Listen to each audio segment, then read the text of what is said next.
Movie की starting में हम देखते हैं एक कपल को जो कि कहीं पर जा रहे थे और बहुत ही ज्यादा परेशान थे क्योंकि वाइफ प्रेग्नेंट थी और काफी पेन में थी। उन लोगों को आगे रास्ता बंद मिलता है और वो लोग वुड से होकर निकलने लगते हैं कि तभी कोई आदमी उनका पीछा करने लगता है और हस्बैंड अपनी वाइफ को आगे भेजकर उस आदमी को रोकने जाता है, लेकिन वो आदमी उसे जान से मार देता है। वाइफ वहीं पेड़ के पीछे छुप जाती है जिसे वो आदमी ढूंढने लगता है और सीन यहीं पर शिफ्ट हो जाता है। अब हम देखते हैं आगे स्कॉट और उसकी गर्लफ्रेंड अप्रैल को जो कि वीकेंड के लिए कहीं पर जा रहे थे और उनके साथ में थे ड्रू, स्कॉट का फ्रेंड, और सूजी, अप्रैल की सिस्टर, और ये दोनों भी एक कपल हैं। वो लोग अब वुड्स के बीच में घर पर पहुंचते हैं और इस जमीन को स्कॉट ने खरीद लिया था और ये घर यहाँ पहले से बना हुआ था तो वो भी उसको साथ में मिल गया। इस घर के प्रीवियस ओनर्स गिबन्स फैमिली थी जिसके बारे में हमको आगे पता चलेगा। ये घर सबको बहुत पसंद आता है और सब लोग आसपास भी घूमकर सब जगह देखने लगते हैं। अब ड्रू वुड्स में थोड़ी आगे घूमने निकल जाता है जहाँ पर उसे कुछ आवाजें आती हैं जिन्हें वो चेक करने लगता है, लेकिन सूजी उसे वापस घर पर ले जाती है। वो सब लोग अब घर को देखने लगते हैं और उनको गिबन्स फैमिली की एक फोटो मिलती है जिसमें पेरेंट्स और उनके 2 बच्चे यानी कि एक बेटा और एक बेटी थे। वो लोग बाकी घर को एक्सप्लोर करते हैं और इस घर में बहुत सा काम होना था, यानी कि यहाँ पर काफी प्रॉब्लम्स थी जिसको वो लोग नोट करते जाते हैं। अब वो लोग एक रूम में पहुंचते हैं जो कि बच्चों का रूम था और यहाँ पर अप्रैल को कुछ अजीब सा फील होता है। अब अगले रूम में जाने पर अप्रैल को एक पेंडेंट मिलता है जिसे वो अपने पास रख लेती है और हम घर के बाहर से किसी को उन पर नजर रखता हुआ देख पाते हैं। स्कॉट और ड्रू घर से बाहर आग जलाने के लिए लकड़ियां लेने जाते हैं और सूजी अप्रैल के साथ घर पर रुककर बातें करने लगती है। वो दोनों ये बात करती है कि सूजी ने अप्रैल से मिलना ही बंद कर दिया था और वो एक टाइम के लिए अकेली हो गई थी, जिस पर सूजी उससे कहती है कि फिलहाल तो वो साथ हैं। अब बाहर स्कॉट और ड्रू बात करते हैं जहाँ पर स्कॉट बताता है कि अप्रैल का लास्ट जनवरी मिसकैरेज हो गया था और वो अपने फुल टर्म में थी, जिससे उसे बहुत ही ज्यादा हर्ट हुआ और वो दुख में डूबती जा रही थी। इसलिए उसे उस दुख से बाहर निकालने के लिए स्कॉट ने ये जगह ले ली और ये घर खरीदा ताकि वो लोग उस चीज से बाहर निकल पाए। ड्रू ये बोलता है कि इस हार्ड टाइम में वो उन दोनों के साथ है और इस घर की रिपेयरिंग के लिए वो अपने कुछ दोस्तों को बुला लेगा जो कि यहाँ पर सब कुछ ठीक कर जाएंगे जिससे कि वो लोग अच्छे से रह पाएंगे। वो दोनों अब घर के अंदर जाते हैं और सब लोग मिलकर ड्रिंक्स और स्मोकिंग करने लगते हैं और हंसी मजाक करते हैं। कुछ देर के बाद में ड्रू और सूजी दूसरे रूम में चले जाते हैं और इधर स्कॉट और अप्रैल इंटीमेट होने लगते हैं और दूसरे रूम में ड्रू और सूजी भी इंटीमेट हो रहे थे। लेकिन अजीब बात ये थी कि उन लोगों पर कोई बाहर से नजर रख रहा था जो कि बिल्कुल घर के पास से ही उनको देख रहा होता है।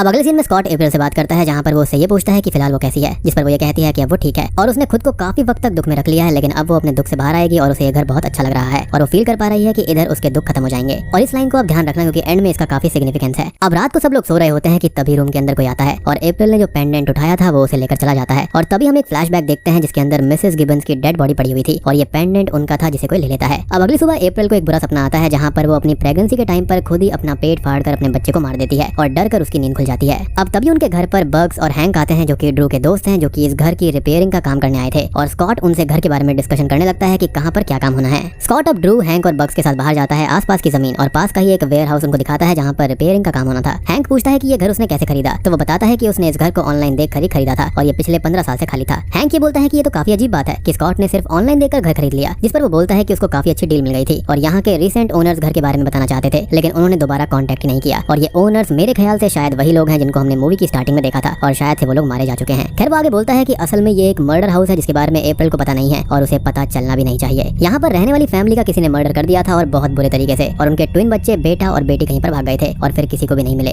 बग्स ये सुनकर बोलता है कि जब से वो यहाँ पर आया है उसको कोई स्ट्रेंज एनर्जी फील हो रही है, उसको ऐसा लगता है जैसे कि उस पर कोई नजर रख रहा हो, जिस पर सभी लोग ये बोलते हैं कि ये घर बिल्कुल नॉर्मल है और उसको खाली वहम हुआ होगा। अब दूसरी तरफ घर पर सूजी और अप्रैल थोड़ा बहुत स्मोक करके मस्ती करने लगती हैं, काफी बात करती हैं और थोड़ी देर के बाद में उनको क्लोजेट से गिबन्स फैमिली के कपड़े मिल जाते हैं जिन्हें वो पहनकर मस्ती करने लगती हैं। अब कुछ देर के बाद में अप्रैल को अपने बच्चे की याद आती है और वो इमोशनल होकर सूजी को बताती है जो उसने फेस किया था और वहाँ पर सूजी इमोशनल होकर उसको ये बोलती है कि सब कुछ ठीक हो जाएगा और अब वो एक अच्छी बहन की तरह उसका ख्याल रखेगी, उसके पास में रहेगी। शायद से इनके बीच में कोई लड़ाई या फिर मतभेद वगैरह रहा होगा जिस वजह से उसके साथ नहीं थी। खैर इधर बग्स पास में ही एक पॉन्ड को देखता है और ड्रू के साथ वहाँ पर फिशिंग करने की बात करता है। सभी लोग वापस घर आकर डिनर करते हैं और हैंक स्कॉट के साथ घर का काम करने लगता है और बग्स ड्रू के साथ फिशिंग के लिए चला जाता है। अब फिशिंग करते हुए वो दोनों हंसी मजाक करने लगते हैं और बग्स जो होता है उसको बहुत तेज सुसु आने लगती है तो वो जंगल में चला जाता है और तभी उसके पास एक लंबा चौड़ा आदमी आता है जिसने एक एनिमल के स्कल को मास्क की तरह लगाया हुआ था और वो अब बग्स के सर को एक बियर ट्रैप में रखकर उसको फोड़ देता है और उसकी जान ले लेता है। अब बग्स की आवाज सुनकर ड्रू वहाँ पर आता है और वो आदमी उसे एक चेन से चोक करने लगता है और उसके चेहरे को बीच से अलग कर उसको भी जान से मार देता है। खैर कुछ ही देर के बाद में हैंक और स्कॉट उन दोनों को ढूंढते हुए वहाँ पर आते हैं और वो लोग उनको कहीं पर भी नहीं मिलते, जिससे वो लोग थोड़े से परेशान हो जाते हैं और हैंक ये बोलता है कि उसको यहाँ पर कुछ ठीक नहीं लग रहा है। अब यहाँ पर काफी समय बीत जाता है और वो दोनों उनको कहीं पर भी नहीं मिलते और वो लोग उनको यहाँ वहाँ ढूंढने लगते हैं और उनके साथ में अप्रैल और सूजी भी थी। वो लोग वेयर हाउस के पास में आते हैं और हैंक उन दोनों को कॉल करने की ट्राई करता है और सेल फोन की आवाज उसी वेयर हाउस के अंदर से कहीं से आ रही थी। वो लोग वेयर हाउस में देखते हैं तो वहाँ पर उनको कुछ भी नहीं मिलता, लेकिन उसके अंदर एक शॉकिंगली एक कंपार्टमेंट और होता है और वहाँ पर उसको ओपन करने पर उन्हें ड्रू और बग्स की डेड बॉडीज मिल जाती हैं और ये जगह किसी के रहने की जगह लग रही थी। मींस इतने सालों से यहाँ पर कोई इस कंपार्टमेंट के अंदर रह रहा था और घर पर आकर रहने वाले लोगों को मार रहा था और जिसने ड्रू और बग्स को मारा है वही इन सबको छुपकर भी देख रहा था। अब आप यहाँ पर ये सोचोगे कि ये किलर आखिर है कौन, तो ये किलर कोई और नहीं बल्कि गिबन्स फैमिली का ही बेटा है। जी हाँ, और इसी ने अपने पेरेंट्स को जान से मार दिया था। स्कॉट अब अप्रैल और सूजी को घर जाने का बोलता है और अब वो उस किलर को रोकने की कोशिश करने लगता है। इधर घर पर अप्रैल और सूजी छुप जाती हैं और तभी वहाँ पर एक लेडी आती है जो कि किसी जानवर की तरह लग रही थी और एक कैनिबल थी और वो उन पर अटैक कर देती है और दोस्तों ये लेडी कोई और नहीं है बल्कि गिबन्स फैमिली की ही बेटी है और इन दोनों ट्विन भाई बहन ने ही अपने पेरेंट्स को जान से मार दिया था क्योंकि इन दोनों के बीच में गलत रिलेशंस बन गए थे, जिनका विरोध इनके पेरेंट्स ने किया और इन दोनों ने उनको मार दिया। और तब से ही ये लोग यहीं पर छुप कर रह रहे हैं और यहाँ पर आने वाले लोगों को जान से मार कर खाते रहते हैं। यानी कि ये दोनों ही कैनिबल्स थे।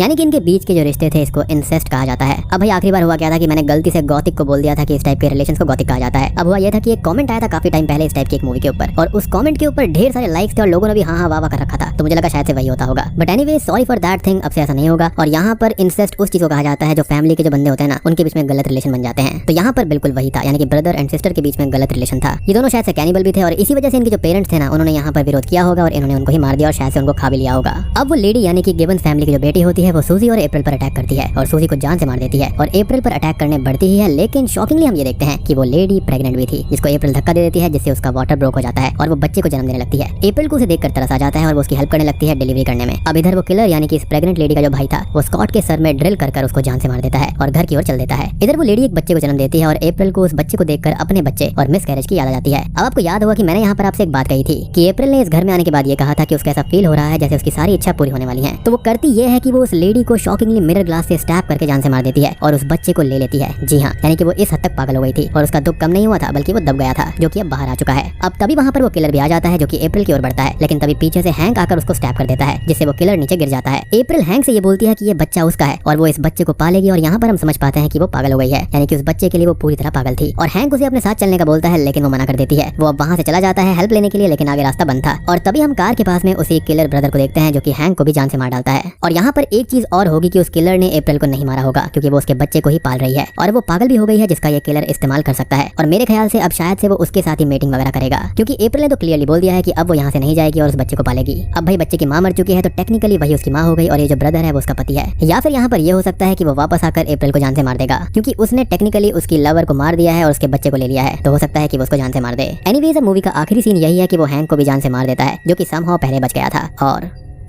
बूम, इसी के साथ में ये मूवी यहीं पर खत्म हो जाती है। तो दोस्तों ये थी द होट आउल मूवी की कहानी। उम्मीद करता हूँ कि आपको ये कैनिबलिस्टिक स्टोरी पसंद आई होगी। पसंद आई है तो वीडियो लाइक कर देना, चैनल पर नए हैं तो सब्सक्राइब कर लीजिए। तो मैं आप सबको मिलता हूँ अगली वीडियो के साथ में, तब तक के लिए